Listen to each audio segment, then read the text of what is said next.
Capítulo 17. O sucessor de Elias.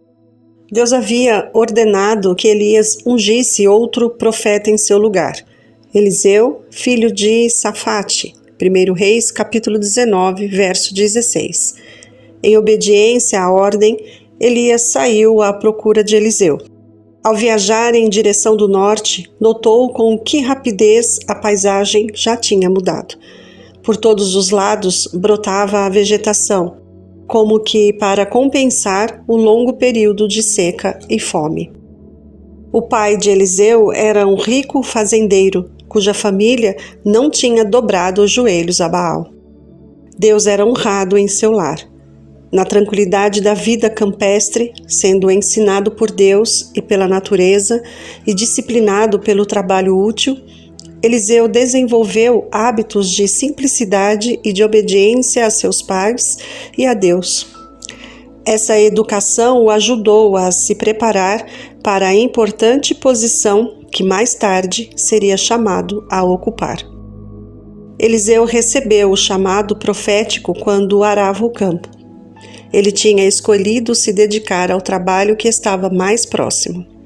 Possuía um temperamento manso e gentil, mas também era enérgico e firme.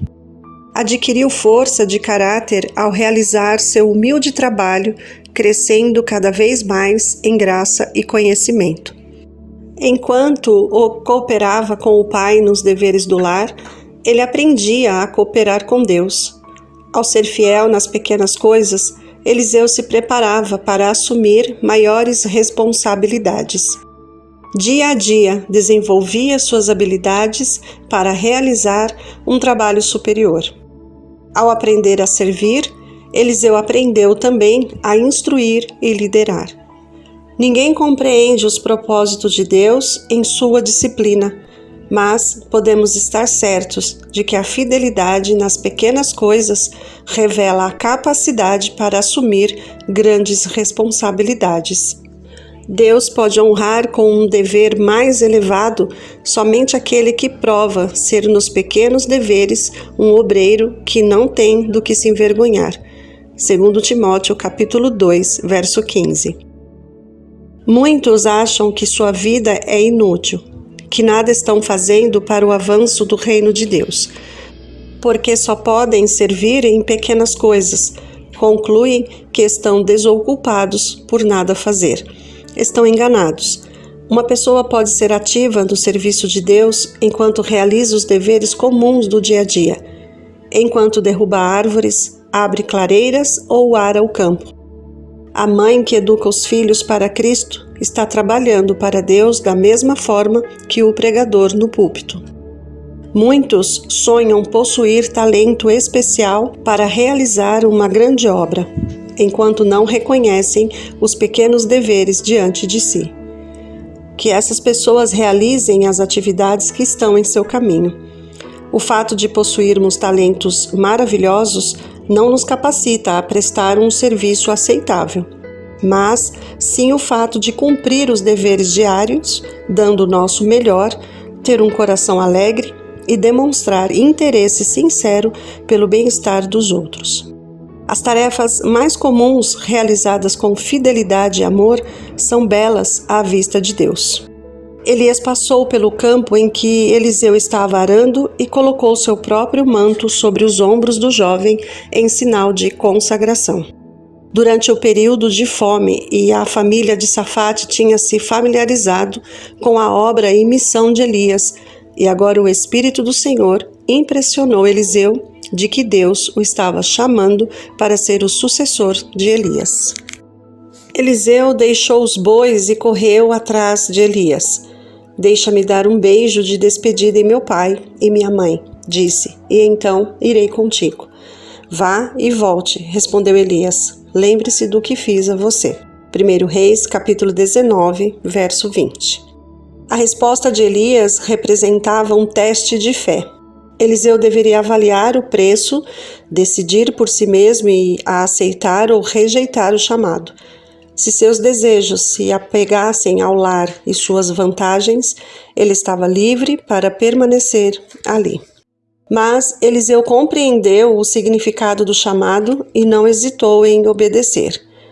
Nenhuma vantagem deste mundo o faria recusar a oportunidade de se tornar um mensageiro de Deus, ou rejeitar o privilégio de estar na companhia de seu servo. Ele apanhou a sua parelha de bois e os matou. Queimou o equipamento de arar para cozinhar a carne e a deu ao povo, e eles comeram. Depois partiu com Elias, tornando-se o seu auxiliar. 1 Reis, capítulo 19, verso 21. Sem pensar duas vezes, deixou um lar onde era amado para auxiliar o profeta em sua vida incerta. O jovem que rejeitou o chamado. O chamado que Eliseu recebeu foi muito parecido com o convite que Cristo fez ao jovem que lhe perguntou: Mestre, que farei de bom para ter a vida eterna? Jesus respondeu: Se você quer ser perfeito, vá, venda os seus bens e dê o dinheiro aos pobres, e você terá um tesouro nos céus. Depois, venha e siga-me. Mateus, capítulo 19, versos 16 a 21. Eliseu aceitou o chamado para o serviço sem olhar para trás e considerar os prazeres e confortos que estava deixando.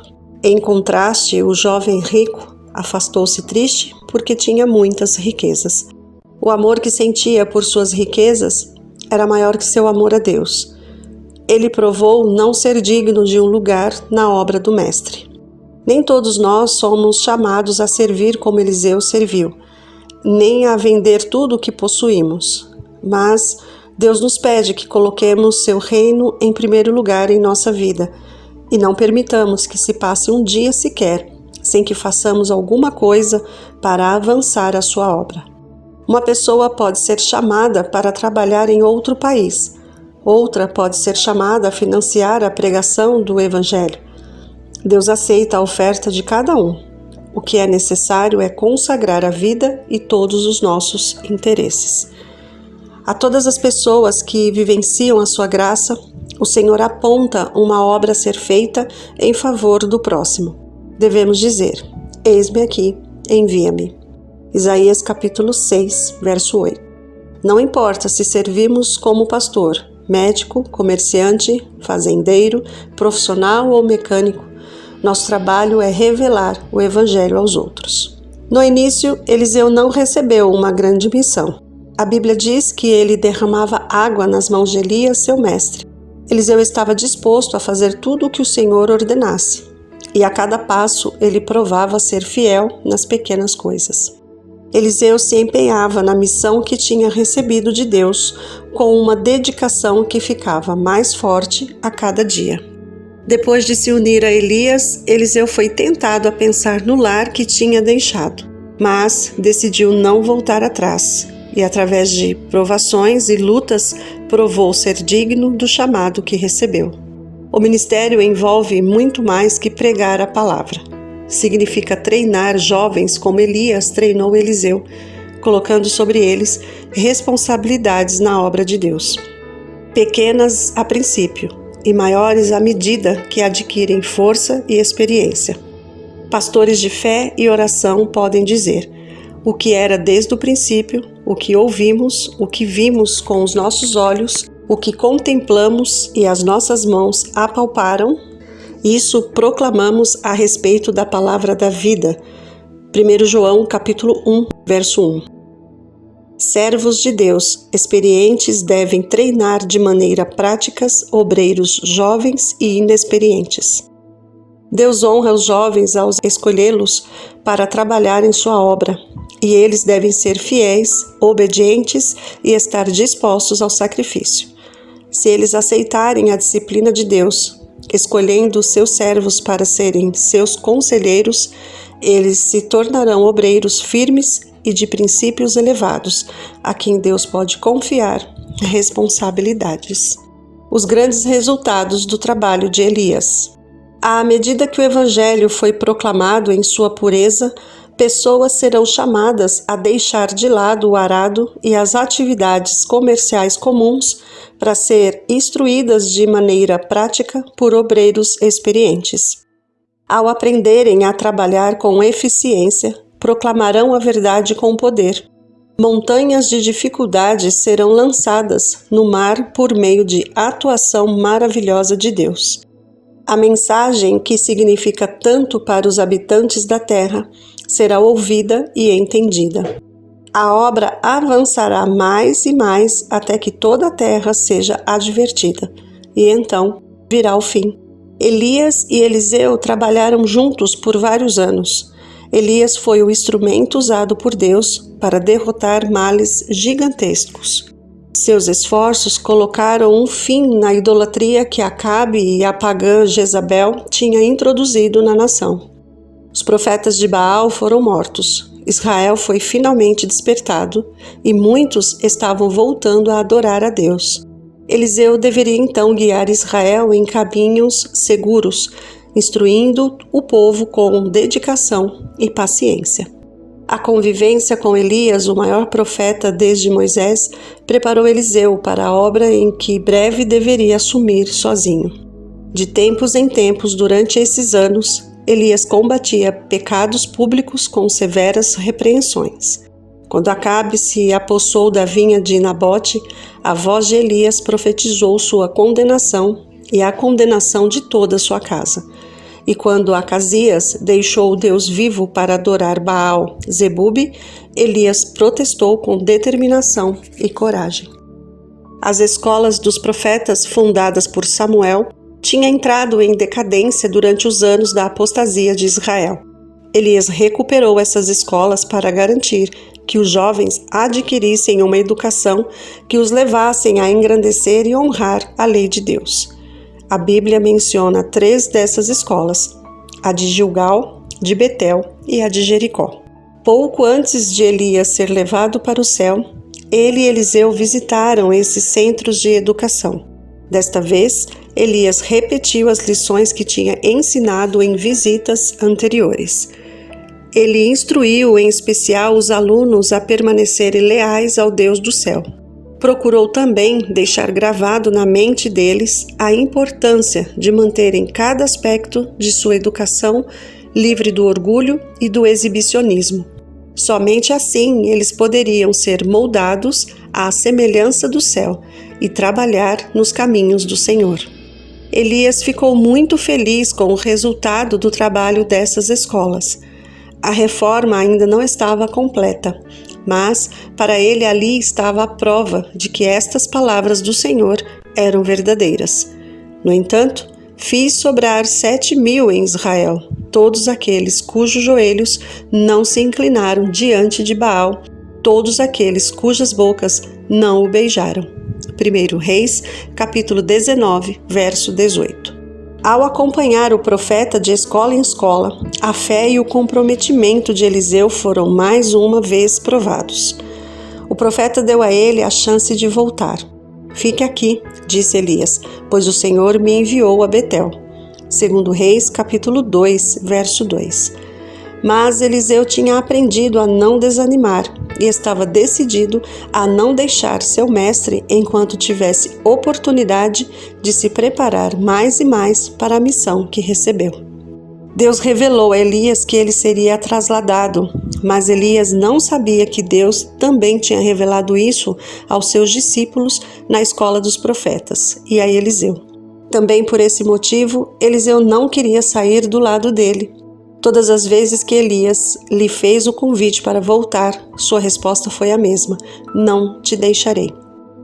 Então partiram juntos. Elias tirou o manto, enrolou e, com ele, bateu nas águas do rio Jordão. As águas se dividiram e os dois atravessaram em chão seco.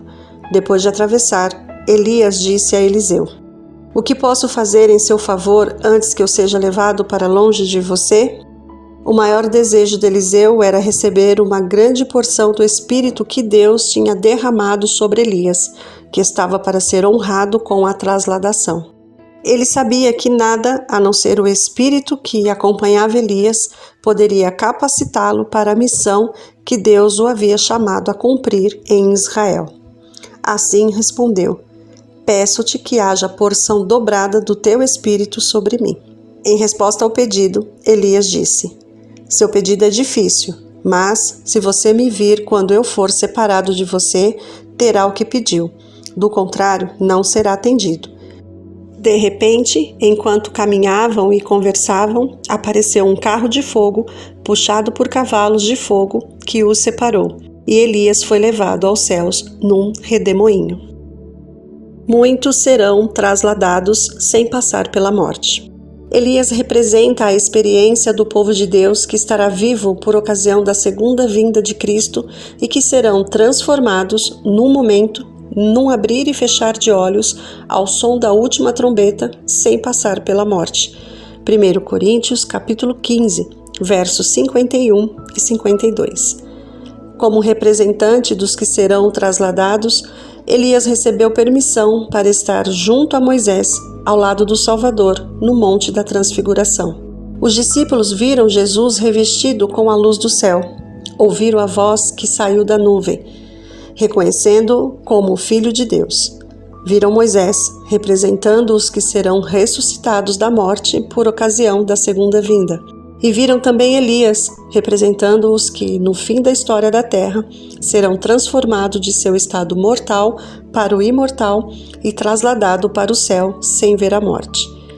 No deserto, sozinho e desanimado, Elias havia orado pedindo a morte.